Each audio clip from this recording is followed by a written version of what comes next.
அடுத்து மூணாவது பாருங்க. மூணாவது என்ன கொஸ்டின் அப்படின்னா, recycle pin restoring the deleted files, arranging icons on the desktop, creating shortcuts, adding a program shortcut in the desktop. ஓகேம்மா, என்ன சொல்லியிருக்காங்க கவனிங்க.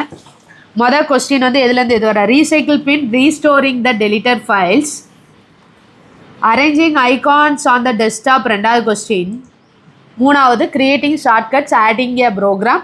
இதெல்லாம் ஒரே கொஸ்டின். ஓகேவாம்மா, பார்க்கலாமா? அடுத்து சரி, recycle bin restoring the deleted files, arranging icons on the desktop. சரி பார்க்கலாம். ஃபஸ்ட்டு கொஸ்டின் பாருங்கள், ரீசைக்கிளிங் பின். ரீசைக்கிள் பின்லாம் உங்களுக்கு தெரியலன்னா பார்த்துக்கோங்க. இந்த குப்பை தொட்டி மாதிரி இருக்கா, டஸ்ட்பின் மாதிரி இருக்கா, இதுதான் என்னது நம்மளுக்கு ரீசைக்கிள் பின்.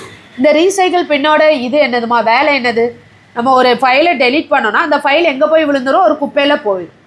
ஒரு இதை வந்து நம்ம அழித்தோம், ஒரு பொருள் எனக்கு வேண்டாம் அப்படிங்கும்போது நம்ம எங்கே போடுவோம், வீட்டில் குப்பையில் போடுற மாதிரி, அது என்னதாயிரும், ஆமாம் சரியா, அந்த மாதிரி என்னதாயிரும், அந்த டஸ்ட்பினில் போயிடும். சரியா, இதான் என்னது ரீசைக்கிள் பின்.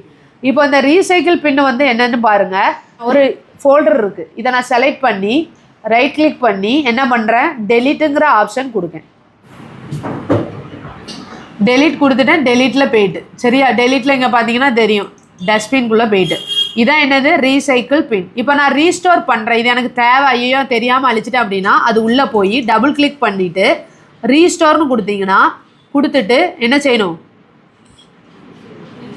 ரீஸ்டோர் ஆன பிறகு அப்ளை ஓகேன்னு, ஓகே இல்லைனா அப்ளை ஏதாவது கொடுத்தா போதும். சரியா, பண்ணிங்கன்னா நம்ம எந்த இடத்துல டெலீட் பண்ணமோ அங்கே தான் போகும். சரியா, இப்படி கொடுத்தீங்கன்னா இது வெளியே வந்துடும். சரியா, வெளியே அதே இடத்துல நம்ம ஸ்டோர் பண்ணது எல்லாமே வந்துடும். ஓகேவாம்மா? சரி, இப்போ அடுத்து பாருங்கள். இது வந்து arranging icons on the desktop. Arranging நார்மலாக சென்டரில் ரைட் கிளிக் பண்ணிவிட்டு என்ன பண்ணணும், நம்ம சார்ட் பைன்னு இருக்காமா, இருக்காது, உங்கள் கண்ணுக்கெலாம் தெரியாதுல்ல, இருக்கா இல்லையா, ஷார்ட் பையில் நான் நேம் மாதிரி எனக்கு அரேஞ்ச் ஆகணும் அப்படின்னா நேமை கிளிக் பண்ணிங்கன்னா நேம் மாதிரி ஆகும். இல்லை எனக்கு டேட் மாதிரி அரேஞ்ச் பண்ணால் டேட் ஆகும். புரியுதா?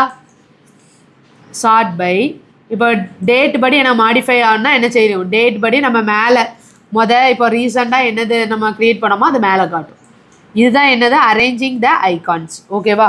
அதுக்கப்புறம் பாருங்கள், creating shortcuts adding a program shortcut in the desktop.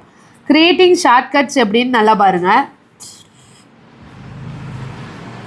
அதாவது இப்போ நான் ஒரு ஃபைல் எக்ஸ்ப்ளோரருக்குள்ளே போய்க்கிறேன். சரியா, ஃபைல் எக்ஸ்ப்ளோரருக்குள்ளே போய் ஏதாவது ஒரு ப்ரோக்ராம், எனக்கு ஏதாவது ஒரு ப்ரோக்ராம், இப்போது நான் திஸ் பிசிக்குள்ளே போய்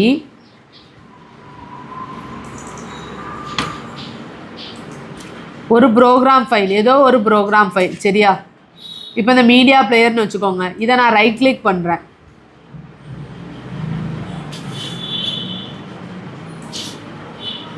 ரைட் கிளிக் பண்ணோன்னே உங்களுக்கு என்ன வரும், சென்ட் டூன்னு வருதா, சென்ட் டூவில் அதுவே ஆட்டோமேட்டிக்காக டெஸ்க்டாப் கிரியேட் ஷார்ட்கட்டுன்னு கேட்கா.